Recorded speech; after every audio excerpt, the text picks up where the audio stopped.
सभी मित्रों को मेरा नमस्कार। दोस्तों, आज मैं आप लोगों को जैमिनी ज्योतिष का एक सूत्र बताने जा रहा हूं जो कि बहुत ही इम्पोर्टेंट है। आपके कैरियर को बताएगा यह कि आपका कैरियर किस क्षेत्र में होगा और आसानी से आप इस सूत्र को जानकर कैरियर का सिलेक्शन कर सकते हैं। बिल्कुल क्लियर कट आपको यह जानकारी मिलेगी कि आपका कैरियर किस क्षेत्र में होगा और किस क्षेत्र में आप ज़्यादा सफल होंगे। और इसमें कुछ उलझना नहीं है दोस्तों, बहुत ही आसानी से आप जान सकते हैं। जैमिनी ज्योतिष का यह बहुत ही प्रभावशाली और ज़बरदस्त सूत्र है जिससे आपका कैरियर बहुत आसानी से बहुत सही दिशा में जा सकता है। तो इस वीडियो को देखकर आपके कैरियर से संबंधित जितने भी प्रश्न हैं या जितने भी कन्फ्यूजन हैं, उम्मीद करूंगा कि आपके सभी कन्फ्यूजन बिल्कुल दूर हो जाएंगे। तो चलिए दोस्तों, आज हम बात करेंगे कारकांश कुंडली की। कारकांश कुंडली के बारे में आज जानेंगे। जैमिनी ज्योतिष का यह सूत्र आज जानेंगे कि यह कैसे काम करता है और कैरियर का सिलेक्शन कैसे हम कर सकते हैं कारकांश कुंडली के द्वारा। अब तो दोस्तों, इसमें सबसे पहले आपको जो नियम है बता दूं कि राहु, केतु, प्लूटो, नेपच्यून आदि ग्रहों को इसमें काउंट नहीं किया जाता है। तो जब भी मैं इसका उदाहरण आप सभी के सामने रखूंगा, आप राहु, केतु, प्लूटो, नेपच्यून आदि ग्रहों को छोड़ देंगे, उनके बारे में नहीं सोचेंगे। अब दोस्तों, कारकांश कैसे बनता है उसके बारे में समझते हैं और कारकांश क्या होता है पहले उसे समझते हैं। अब दोस्तों, आपको क्या समझना है आइए जानते हैं। आपकी कुंडली में, जैसे कि मैंने यहाँ पर एक लग्न कुंडली बनाई है, आप देख सकते हैं यह कुंभ लग्न की कुंडली है। यह D9 आपका नौमांश कुंडली है और यह कारकांश कुंडली है। तो यह कारकांश कुंडली का निर्माण कैसे होता है इसके बारे में पहले मैं आपको बता देता हूँ। तो पहले समझिए इस लग्न कुंडली के अनुसार और इसे D9 पर अप्लाई कीजिएगा। तो पहले आते हैं आपके लग्न कुंडली पर। लग्न कुंडली में आपके जो ग्रह सबसे ज्यादा डिग्री का है, ध्यान दीजिएगा, आपकी लग्न कुंडली में ग्रहों की डिग्री दी हुई होती है। आप देखें, जो ग्रह सबसे ज्यादा डिग्री वाइज बलवान होगा, जो ग्रह सबसे ज्यादा डिग्री में होगा, वह आपका आत्मकारक ग्रह कहा जाता है। आत्मकारक ग्रह आपकी पर्सनैलिटी, आपकी सोच को बताता है। यह भी बताता है कि आप क्या हैं, कौन हैं और आपके जीवन का क्या लक्ष्य है। अब पहला ये हो गया। अब दूसरी बात दोस्तों, सबसे इंपॉर्टेंट बात, दूसरा जरूरी कारक है आपका अमात्य कारक। पहला आत्मकारक जो आपकी कुंडली में डिग्री वाइज सबसे बलवान हो वह आत्मकारक होगा। दूसरा सबसे जरूरी कारक है आपका अमात्य कारक। अमात्य कारक उसे कहते हैं जो degree wise highest second degree पर हो। कहने का मतलब है कि जो ग्रह दूसरे स्थान पर डिग्री वाइज सबसे बली हो उसे अमात्य कारक कहते हैं। हाईएस्ट डिग्री में जो सेकंड स्थान पर है वह आपका अमात्य कारक होगा।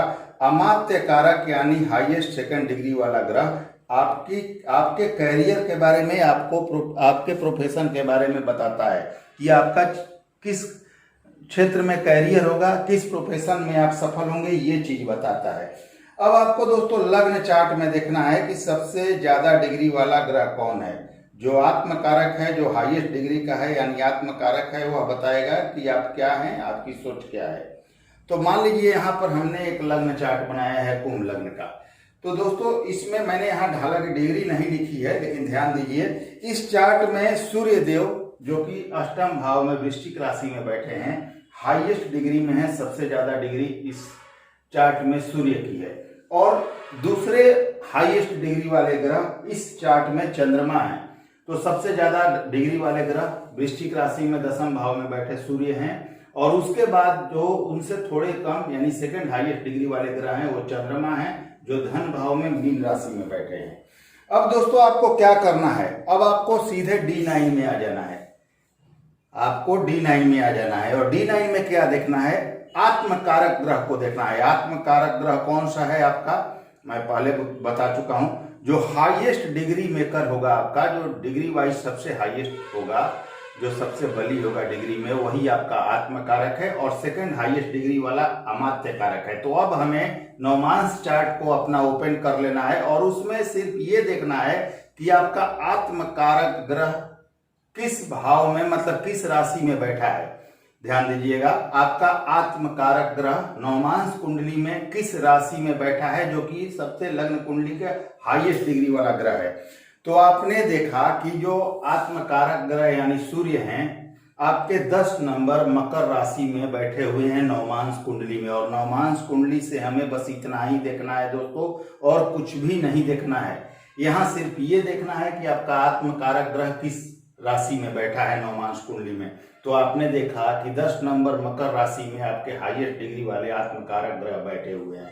अब आपको इस नवमांश कुंडली को हटा देना है। इस नवमांश कुंडली से आपको कोई मतलब ही नहीं रखना है। अब हमारा नवमांश का चार्ट यहाँ पर इसका काम खत्म हो जाता है। अब क्या करना है कि जो हाईएस्ट डिग्री का ग्रह मतलब सूर्य देव इस कुंडली में जैसे बात करें हाईएस्ट डिग्री के हैं, तो नवमांश में जिस राशि में बैठे हैं उस राशि को हमें लग्न बना देना है। अब ध्यान दीजिएगा, मकर राशि में सूर्य नवमांश में बैठे हैं। अब नवमांश को हम भूल जाते हैं, अब हमें मकर का लग्न बना देना है। इसी मकर को लग्न में रख देना है और सभी ग्रहों को उसी प्रकार सेट कर देना है जैसे आपके लग्न कुंडली में है। आप ध्यान दीजिएगा, 11 नंबर कुंभ में केतु है, तो हमने यहाँ 11 में केतु को 11 नंबर कुंभ में कर दिया। 12 में चंद्रमा है मीन में, तो चंद्रमा को 12 में कर दिया। 7 यहाँ पर तुला राशि में शुक्र है, तो हमने तुला राशि में शुक्र को कर दिया। लेकिन क्या किया कि हमारे जो हाईएस्ट डिग्री में कर सूर्य देव आत्मकारक ग्रह जिस राशि में थे नवमांश कुंडली में, उस राशि को हमने लग्न बना दिया और लग्न के सारे ग्रहों को यथास्थान फिक्स कर दिया है यहाँ पर। अब हमारा नवमांश का काम यहाँ पर खत्म हो जाता है और यही जो लग्न हमने बनाया है, यही हमारा जो लग्न बनकर आया नवमांश से, यही आपका कारकांश कुंडली हुआ। इसी को कारकांश कुंडली कहते हैं और इसी से हमें प्रेडिक्शन करना है।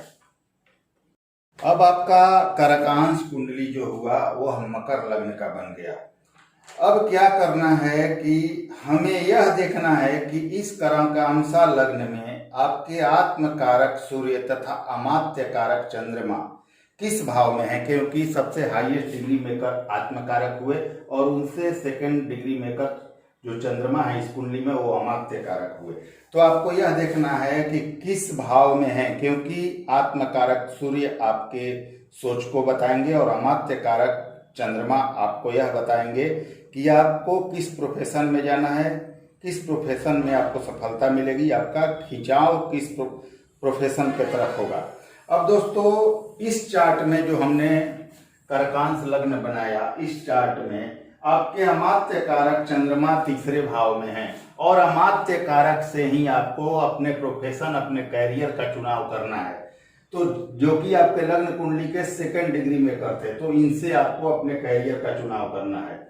तो आपके तीसरे भाव में अमात्य कारक चंद्रमा है, तो तीसरा भाव किस चीज को दर्शाता है आपको ध्यान देने की यहाँ जरूरत है। तीसरा भाव कम्युनिकेशन स्किल, सेल्स को, मार्केटिंग को, लेखन कार्य को, प्रकाशन को, यात्रा को, प्रचार प्रसार आदि का ये विचार बताता है। और इन चीजों को तीसरे भाव से हम देखते हैं। तो इस जातक का कैरियर सेल्स में, मार्केटिंग में, प्रचार प्रसार में, या दोस्तों यूट्यूब चैनल भी तीसरे भाव से हम, क्योंकि हमारे मीडिया वगैरह से जो संबंधित हम अपना प्रचार प्रसार करते हैं, तो यानी कि यूट्यूब चैनल भी तीसरे भाव से देखे जाते हैं। तो मार्केटिंग, सेल्स, प्रचार प्रसार, यूट्यूब चैनल, लेखन कार्य आदि में जातक का कैरियर बहुत ही बेहतरीन होगा। यह हमारा अमात्य कारक बता रहा है, जो कि सेकंड डिग्री मेकर बन रहा है हमारे लिए। अब जब आत्मकारक से क्या आपको देखना है ये भी समझ लीजिए। तो आपका देखा आपने कि जो सेकंड डिग्री मेकर है आपके कैरियर को किस क्षेत्र में बता रहा है। तीसरा भाव जिस भी क्षेत्र को दर्शाता है वहां पर आपको सफलता मिलेगी। अब आत्मकारक सूर्य की बात करें, आत्मकारक सूर्य एकादश भाव में आपके आ रहे हैं, वृश्चिक राशि में। इस कारकांश कुंडली में एकादश भाव में आ रहे हैं। तो एकादश भाव क्या दर्शाता है, आपके मल्टीपल सोर्सेज को और मल्टीपल इनकम को दर्शाता है। एक से अधिक इनकम का स्रोत दिखाता है, नेटवर्किंग को दिखाता है, बिजनेस, नेटवर्किंग बिजनेस वगैरह हो गया, इच्छा पूर्ति का है। तो हो सकता है कि जातक मार्केटिंग, नेटवर्किंग, मीडिया आदि में अपना कैरियर बनाना चाहे। हो सकता है कि जो काम कर रहा हो यूट्यूब वगैरह से जुड़कर और उसके द्वारा प्रचार प्रसार करके बहुत ज़्यादा नेम फेम पाले। और यह दोस्तों आपका आत्मकारक एकादश भाव में है, तो आपकी इच्छा पूर्ति होगी, आप सफल भी होंगे। आपका आत्मकारक आपकी सोच को यहाँ दर्शा रहा है।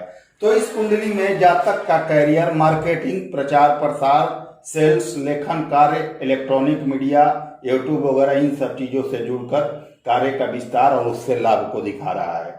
अब दोस्तों कारकांसा लग्न जो बना उसका पंचम भाव भी आप देख सकते हैं। कारकांसा लग्न का पंचम भाव भी आप देख सकते हैं और उससे बहुत कुछ आप समझ सकते हैं कि आपकी बुद्धि कौशल कैसी होगी, आपकी क्या सोच होगी और किस तरह के क्षेत्र में आप सफलता पा सकते हैं। तो यहाँ ये भी चीज आपके लिए बनेगा और इसमें आप ऐड कर देंगे तो और ज्यादा सफल हो जाएंगे। ये सब चीजें कुंडली देखकर पता चलेंगी और ज्यादा क्लियर हो जाएंगी कि आप किस, अगर आपकी कुंडली देखी जाए तो इजिली यह सूत्र बता देगा कि आपको किस क्षेत्र में सफलता मिलेगी। आपने देखा आत्मकारक आपके सोच को दर्शाते हैं, क्या स्थिति है आपके सोच की, आप क्या करने आए हैं, क्या मोटिव है लाइफ का, वो दर्शाता है। अमात्य कारक आपके प्रोफेशन को दर्शाता है। जब आपने कारकांश लग्न बना लिया तो अमात्य कारक की स्थिति देख लिया आपने, किस भाव में आपके अमात्य कारक जो सेकंड डिग्री मेकर हैं वो बैठे हुए हैं। तो जिस भाव में बैठे हैं उससे संबंधित आपको जॉब या व्यापार करना है तो आपको श्रेष्ठ सफलता मिलेगी। आत्मकारक आपकी सोच को बता देंगे आप कितना सफल होंगे, क्या होंगे। पांचवा भाव भी आपकी स्किल्स वगैरह को बता देगा क्या स्थिति रहने वाली है। तो दोस्तों उम्मीद करूंगा कि इस वीडियो को देखने के बाद कैरियर से जुड़ी हुई जो भी समस्याएं हैं आपकी या सोच है वो बिल्कुल क्लियर हो जाएंगी और आप सही दिशा में अपने कैरियर का चुनाव कर पाएंगे। तो चलिए मित्रों, अगर वीडियो आपको पसंद आए, इसी तरह का और वीडियो आपको देखना हो या वीडियो मेरा पसंद आ रहा हो तो लाइक शेयर सब्सक्राइब जरूर करें, चैनल को सपोर्ट करें ताकि अन्य अच्छे वीडियो आपको देखने को मिले। तो चलिए नमस्कार, धन्यवाद। अगली वीडियो में फिर से